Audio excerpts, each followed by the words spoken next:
Oke, kita mulai untuk pembelajaran online hari ini. Alhamdulillah, segala puji bagi Allah, Tuhan yang Maha Esa, yang Maha Kuasa, sehingga kita diberikan kesempatan untuk bertemu secara tatap muka walaupun secara online di sini. Pada hari ini nanti kita akan melanjutkan materi pembelajaran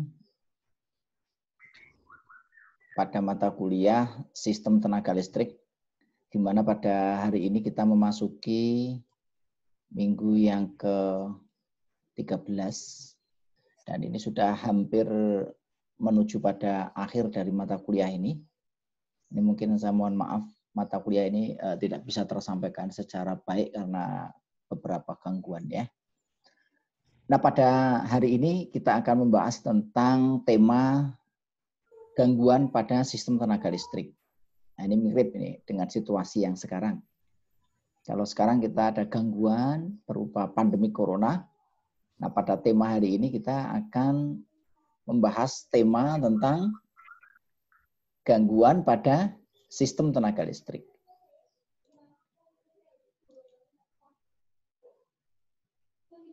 Sebagaimana telah kita bahas pada materi sebelumnya, dalam sistem tenaga listrik itu terdapat 4 subsistem atau 4 komponen. Yang pertama itu adalah apa? Unit pembangkit listrik. Yang kedua adalah saluran transmisi. Yang ketiga itu adalah jaringan distribusi. Dan yang terakhir itu adalah instalasi pemanfaatan. Nah, dalam operasionalnya, baik itu pembangkit, transmisi, jaringan distribusi maupun instalasi pemanfaatan, ini seringkali mengalami apa yang disebut dengan gangguan. Jadi gangguan sistem tenaga listrik itu adalah kondisi-kondisi yang abnormal, kondisi-kondisi yang tidak normal. Nah, kondisi yang tidak normal itu yang seperti apa? Ya, nanti akan kita bahas ya. Nah, salah satunya yang namanya gangguan tenaga listrik itu adalah hubung singkat. Jadi, hubung singkat itu adalah terjadi hubungan yang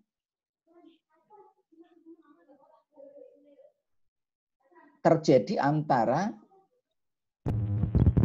penghantar fase yang satu dengan penghantar fase yang lain. Atau bisa juga terjadi karena hubungan antara penghantar fase dengan netral. Tidak melalui beban. Atau juga yang namanya hubung singkat itu adalah beberapa penghantar fase terhubung dengan netral tanpa melalui beban. Nah, ini akan menyebabkan gangguan. Nah, yang berikutnya adalah gangguan impedansi antar saluran. Ini biasanya terjadi di saluran transmisi. Ya, di saluran transmisi itu nanti akan ada beberapa impedansi antar saluran. Ya. Yang berikutnya impedansi dari 1 atau 2 saluran ke tanah, atau juga konduktor yang terbuka. Nanti penyebab-penyebabnya apa nanti kita bahas. Ya. Nah, gangguan pada sistem tenaga listrik itu dapat menyebabkan permasalahan-permasalahan. Nah, permasalahan yang pertama tentu saja adalah kalau ada gangguan, ada listrik yang terganggu, maka mesti ada pemadaman.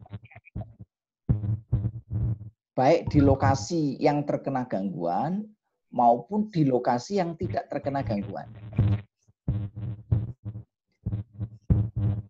Yang kedua, bisa saja yang namanya gangguan itu menyebabkan terjadinya kerusakan. Jadi kalau gangguannya cukup besar dan mempengaruhi peralatan, maka peralatan bisa mengalami kerusakan. Nah, oleh karena itu, sistem tenaga listrik itu harus mampu mengatasi segala macam gangguan yang terjadi. Nah, caranya gimana untuk mengatasi gangguan? Ya, salah satu cara yang bisa diterapkan itu adalah dengan menerapkan sistem proteksi terhadap adanya gangguan. Nah, nanti minggu depan kita bahas tentang sistem proteksi yang ada di sistem tenaga listrik. Oke, sampai di sini bisa difahami tentang Bisa, Pak. pengantar dari gangguan pada sistem tenaga listrik. Kita lanjutkan. Nah, gangguan dari sistem tenaga listrik itu penyebabnya apa? Ada banyak penyebab. Penyebab pertama itu adalah kesalahan manusia atau human error. Pernah mengalami human error berkaitan dengan pekerjaan listrik enggak? Contohnya apa kira-kira human error ini? Ya, misalkan human error Anda salah menyambung kabel ya. Mau masang saklar, yang dipasang adalah apa? Fase dan netral. Kalau yang dipasang fase dan netral kira-kira gimana? Terjadi hubung singkat ya. Itu kesalahan manusia kan? Atau kesalahan misalkan pengukuran. Mengukur arus ya. Anda diukur dengan cara yang salah. Maka akan terjadi gangguan, yaitu kesalahan human error. Kesalahan instalasi. Masang stop kontak, yang dipasang salah. Jadi begitu disambung ke beban malah short. Atau kesalahan pemasangan motor. Motor harusnya dipasang, motor 3 fase dipasang hubungan bintang. Anda pasang hubungan segitiga. Salah ya. Kesalahan pemasangan peralatan proteksi. Salah masang circuit breaker. Jadi kalau beban lebih, circuit breakernya nggak kerja karena salah masang. Ini kaitannya dengan human error. Nanti contoh-contoh yang lain silakan Anda cari sendiri mengenai apa? Kesalahan manusia. Nah, ini harus kita hindari. Caranya gimana untuk menghindari human error? Maka sumber daya manusia itu harus kompeten. Maka Anda harus kompeten di sini. Sebagai mahasiswa calon insinyur di bidang teknik tenaga listrik, maka harus kompeten. Kompeten yang pertama menguasai pengetahuan. Yang kedua, keterampilan. Yang ketiga, sikap kerja. Nah, ini kadang-kadang ketiganya ini seringkali membuat human error. Apabila Anda mengalami kekurang fahaman terhadap pengetahuan, kurang terampil, jadi nyambung kabel itu kadang-kadang masih kendor, tidak kenceng. Nah, ini juga memungkinkan terjadinya lost connection, human error, karena nyambungnya nggak benar. Sikap kerja juga mempengaruhi. Kadang-kadang kalau kita kerja sambil mainan, tidak serius, tidak teliti, tidak hati-hati, ini bisa menimbulkan apa? Human error. Yang kedua adalah gangguan yang sifatnya internal. Gangguan yang terjadi dari dalam sistem itu sendiri. Contohnya apa kira-kira kalau gangguan yang terjadi di dalam sistem? Apa kira-kira? Ada yang tahu? Ya, gangguan ini misalkan begini. Gangguan yang terjadi secara internal contohnya adalah keausan. Jadi peralatan listrik lama-kelamaan akan mengalami apa? Keausan. Contoh misalkan kabel lama-lama itu isolasinya akan apa? Rusak. Nah, pada saat isolasinya rusak, maka kabel itu nanti bisa terjadi gangguan hubung singkat. Itu karena kesalahan internal. Yang kedua, kenapa? Misalkan, ya, karena internal, ya, internal itu mungkin karena panas, ya. Jadi setiap peralatan listrik itu akan menimbulkan panas. Nah, panas yang timbul itu makin lama itu akan menyebabkan terjadinya gangguan. Misalkan trafo, motor listrik, itu kalau dialiri arus terus-menerus maka akan terjadi panas. Nah, panas ini lama-kelamaan akan menyebabkan gangguan internal. Terus berikutnya adalah gangguan-gangguan yang dari dalam, banyak sekali ya, nanti bisa Anda cari sendiri ya. Gangguan-gangguan yang terjadi karena di dalam ya. Karena memang sistemnya mengalami ketidakmampuan untuk menahan kerja dari sistem tenaga listrik. Nah, yang ketiga adalah gangguan yang dari luar. Nah, gangguan yang dari luar itu yang paling sering itu adalah bencana alam. Contoh bencana alam apa? Banjir ya. Indonesia terkenal negeri yang agraris ya. Musimnya tropik ya. Iklimnya juga musim hujan dan musim kemarau. Sehingga di sini bencana alam banjir itu sering terjadi. Musim hujan biasanya kita sering banjir. Itu kalau banjir itu akan bermasalah baik pada pembangkit, pada jaringan distribusi, gardu induk, maupun di instalasi pemanfaatan. Yang kedua, selain banjir apa? Angin puting beliung. Ini di Jogja, termasuk di Sleman, di kota Bantul itu sering terjadi. Ini kalau terjadi angin, instalasi listrik yang berada di overhead di atas itu akan mengalami gangguan. Pohon tumbang ya, itu akan mempengaruhi gangguan pada sistem tenaga listrik. Yang berikutnya apa? Gempa bumi ya, terjadi gempa, peralatan listrik, kabel bawah tanah mesti akan putus. Tiang transmisi mesti akan roboh. Tiang-tiang distribusi juga akan roboh. Ini kalau ada gempa bumi.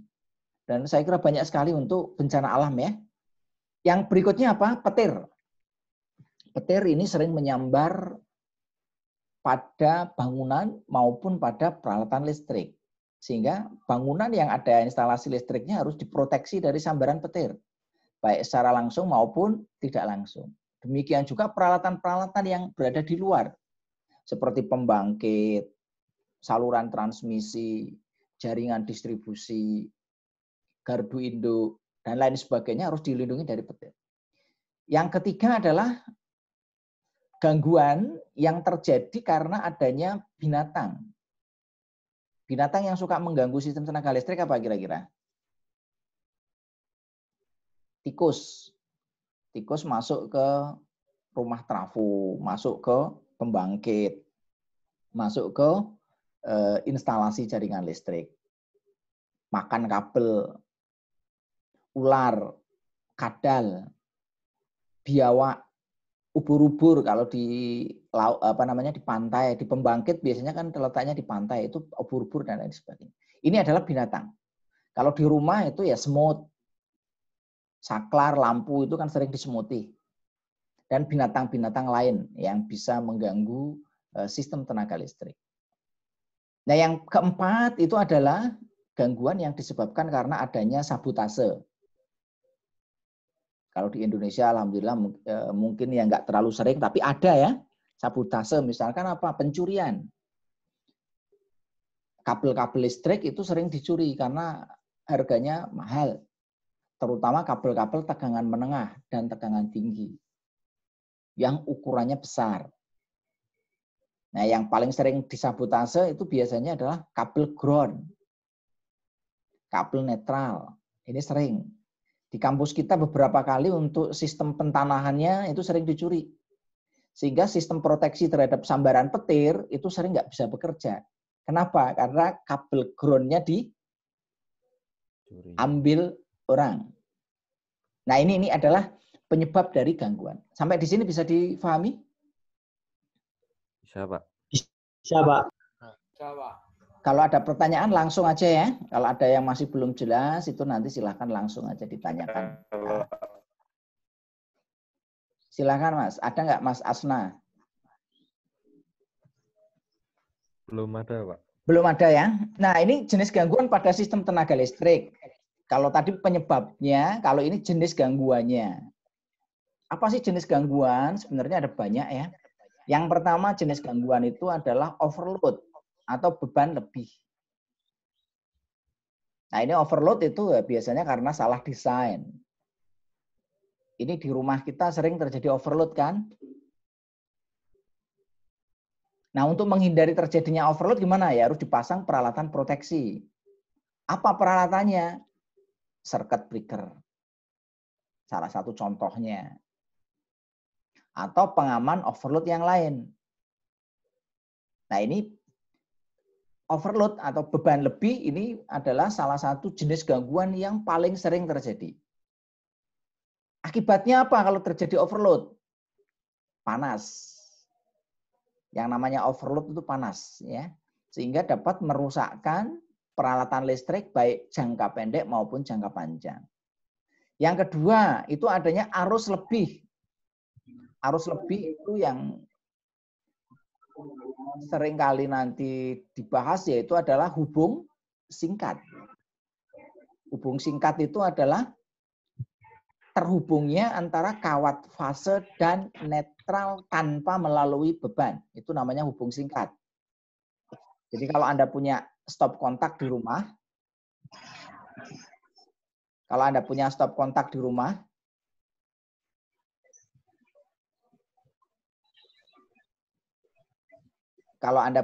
kontak di rumah, gitu ya, Anda hubungkan antara kabel fase dan kabel netral secara langsung, itu namanya hubung singkat.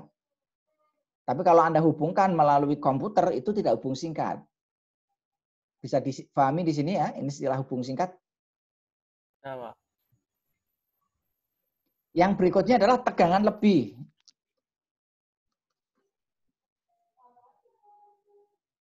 Ini saya gambarkan yang hubung singkatnya. Yang dimaksud hubung singkat itu seperti ini. Nah ini, kalau di sini ini sumbernya tegangan V, ini positif, ini negatif. Ini adalah saklar, ini adalah beban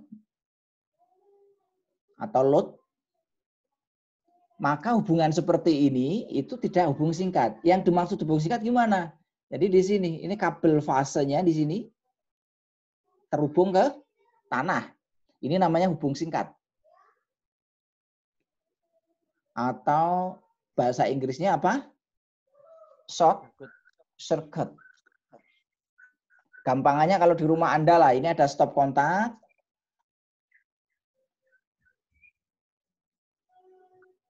Ini fase, ini negatif, ini ground. Anda hubungkan ini secara langsung. Ini dengan apa? Kawat ya. Secara langsung, maka ini namanya hubung singkat. Nah, ini sering kali terjadi gangguan-gangguan seperti ini. Kalau ini terjadinya gimana? Kalau di saluran transmisi, ya begini kan. Hubung singkat kenapa? Kena pohon, ya. Ini kawat transmisi R, S, T, N, dan ground. Kalau kena pohon, ini bisa terjadi hubung singkat, nempel. Bisa difahami nih ya. Hubung singkat bisa begini, bisa seperti ini. Nanti kita bahas macam-macamnya. Nah, yang berikutnya adalah tegangan lebih, itu ada banyak. Ada tegangan lebih power frekuensi, ada tegangan lebih transien. Tegangan lebih transien itu adalah tegangan peralihan. Yang tegangan lebih transien itu ada dua, yaitu tegangan lebih yang diakibatkan petir dan yang diakibatkan oleh surja hubung atau switching.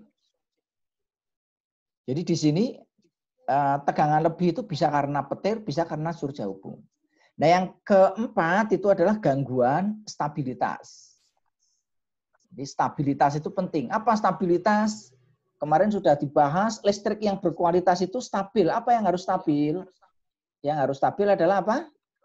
frekuensi. Tegangan. Yang kedua frekuensi. Yang ketiga adalah urutan fase.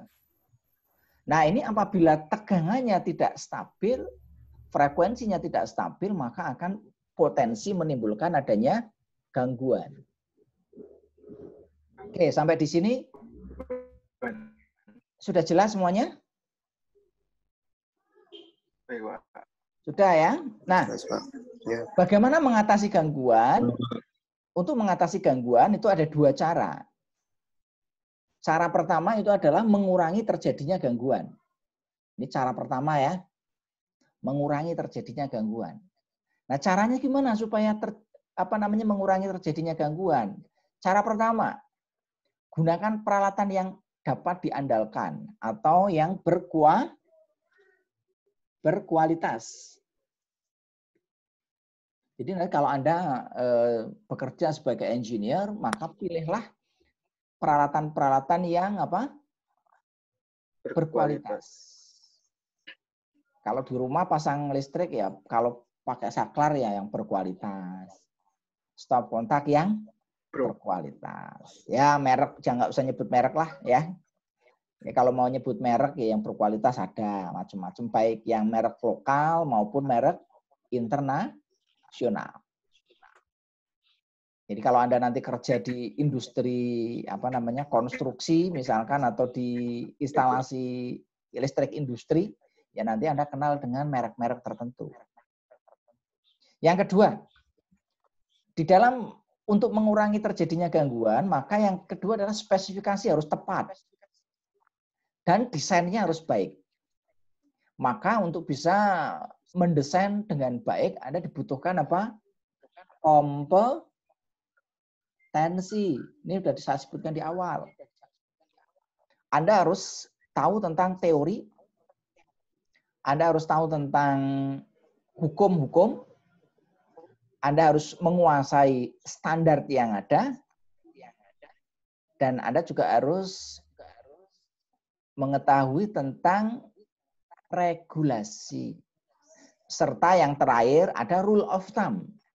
Nah, ini supaya kita bisa melakukan pekerjaan perancangan dengan baik. Nah, yang ketiga gimana? Yang ketiga adalah kita melakukan pemasangan yang benar. Desainnya baik, cara masangnya juga harus benar. Harus sesuai dengan standar. Cara masang saklar gimana? Cara masang stop kontak bagaimana?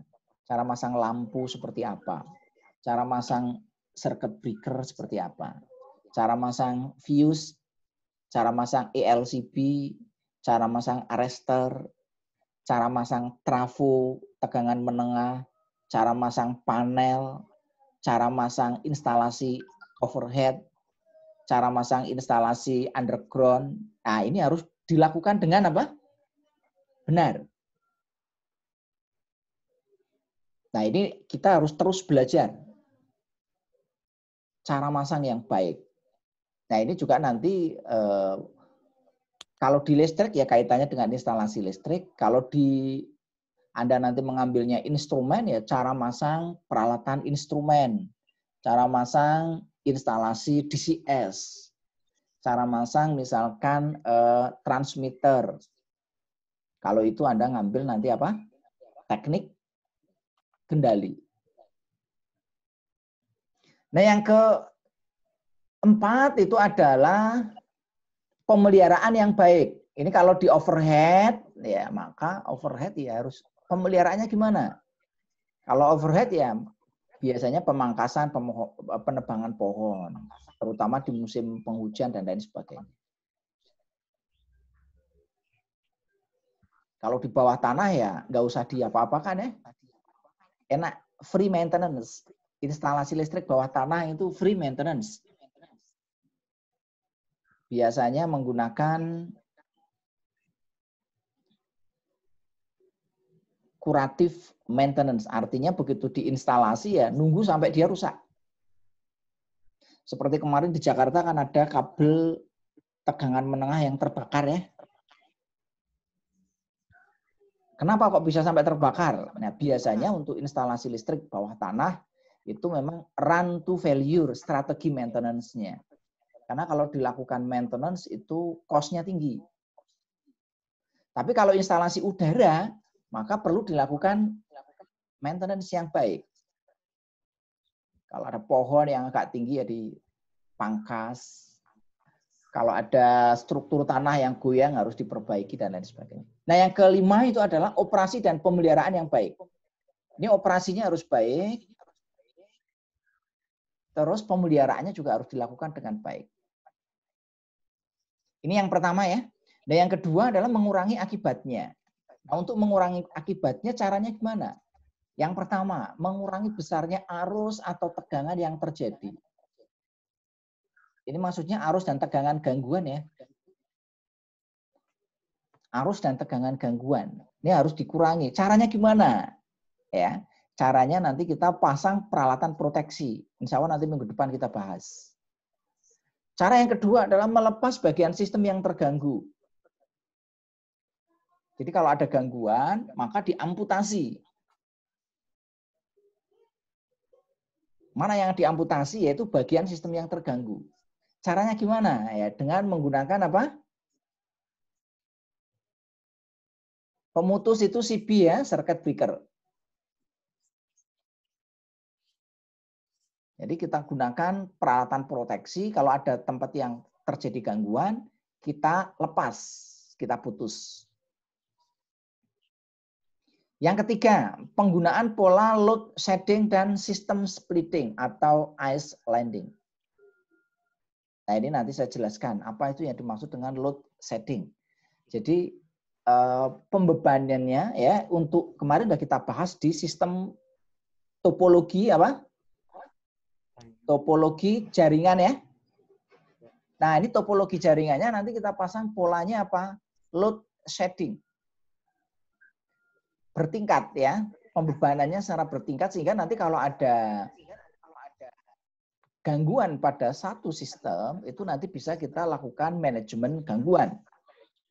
Yang kedua adalah menggunakan splitting. Kita pisah-pisah ya untuk beban itu ya atau menggunakan istilah ice landing. Nanti kita akan ini sebenarnya kemarin sudah dibahas di topologi jaringan. Yang berikutnya adalah menggunakan relay pemutus yang kinerjanya cepat untuk menghindari gangguan apa? Instabilitas. Karena kalau gangguan dibiarkan lama akan mengakibatkan apa? Kondisi tidak stabil. Seperti contoh lah kalau misalkan ada gangguan terlalu lama ya di negara kita akan mengakibatkan apa? Instabilitas seperti sekarang. Corona itu kalau dibiarkan lama-lama itu akan mengakibatkan instabilitas. Orang tidak bisa kerja. Kalau orang tidak bisa kerja, tidak bisa makan, maka efeknya nanti akan luas. Oleh karena itu harus segera dihindari. Ya. Nah, sekarang kita bahas tentang proteksi sistem tenaga listrik. Ya. Tujuannya apa? Ya, tujuannya yang pertama itu adalah mencegah kerusakan peralatan. Jadi peralatan yang terganggu agar jangan sampai apa? Rusak. Kenapa kok rusak? Tadi kenapa kok rusak? Karena adanya apa? Kenaikan arus dan tegangan. Kalau ada gangguan, maka tegangan dan arus itu akan naik. Nah, tegangan dan arus yang naik berpotensi merusakkan peralatan. Yang kedua, mengisolasi bagian sistem yang terganggu sekecil mungkin dan secepat mungkin. Jadi kalau ada gangguan, itu harus segera diisolasi. Maka dari itu sekarang kan di era pandemi corona ini kalau ada orang yang teridentifikasi atau terduga, ya kan? Ada ODP, ada PDP. Orang dalam pemantauan, langsung diisolasi. Maka terus saya nggak bisa pulang kampung ini kan. Karena kalau pulang kampung langsung jadi terduga. Anda juga sama kan, ada yang nggak pulang kampung. Nah ini isolasi sama di sistem tenaga listrik kalau ada gangguan ya, maka harus diisolasi. Jangan sampai gangguan ini nyebar. Karena gangguan itu bisa nyebar. Ya. Yang berikutnya adalah mencegah meluasnya gangguan. Nah ini tadi, caranya gimana? Dengan isolasi. Yang berikutnya tujuan proteksi adalah untuk mencegah apa? Kecelakaan. Akibat gangguan bagi siapa? Manusia. Nah tentu saja sebenarnya kalau kecelakaan manusia dan ternak. Karena kalau ada gangguan sistem tenaga listrik itu akibatnya bisa fatal. Bisa terjadi kebakaran, bisa terjadi ledakan apabila instalasi listriknya di tempat-tempat yang mudah meledak. Ya. Oke ya, sampai di sini ya. Nah, pada umumnya nanti di sistem tenaga listrik 3 fase itu ada 2 gangguan yang cukup terkenal, yaitu gangguan yang sifatnya apa? Simetris. Yang kedua, gangguan yang sifatnya apa? Asimetris. Ini saya hanya kenalkan saja ya, karena ini agak cukup berat. Nanti mata kuliah lanjutnya ada di analisis sistem tenaga listrik.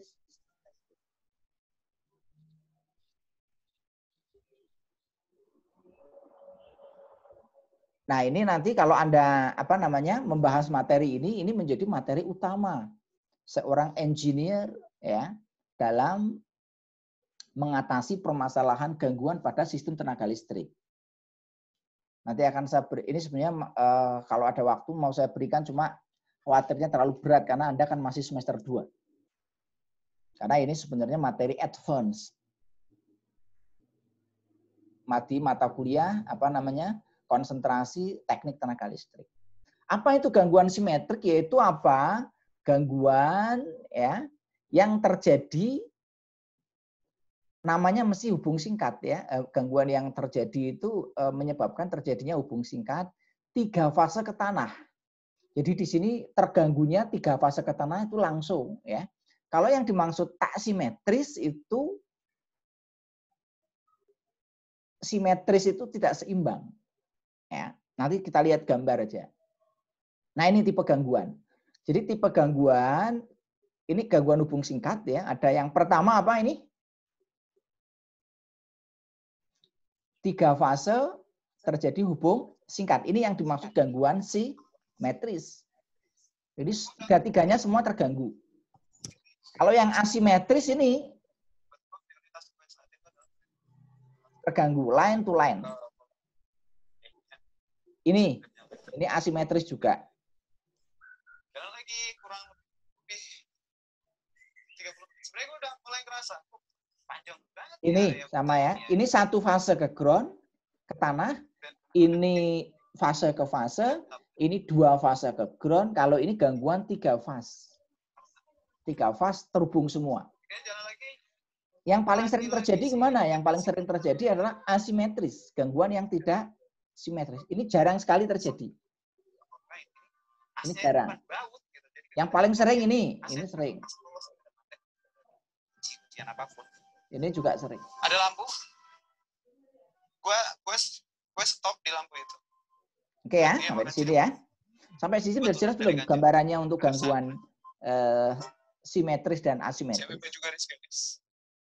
Ini waktunya kurang 2 menit ya, jadi nanti saya persingkat aja. Nah, sumber gangguan tak simetris ini ya, kalau kita lihat, ini sama tadi. Ini gangguan-gangguan yang ini bisa terjadi di mana? Bisa terjadi di pembangkit, bisa di saluran transmisi, bisa di jaringan distribusi maupun di instalasi pemanfaatan. Kalau di transmisi tadi, ini kok bisa terjadi kenapa? Ya, mungkin bisa karena orang bermain layang-layang, nyangkut di sana, terjadi short, atau karena pohon tumbang mengenai itu, terjadi short ya. Atau bisa juga karena orang bermain drone yang besar, atau pesawat para layang, nyangkut di sana, terjadi short, itu bisa terjadi. Ini sama ya.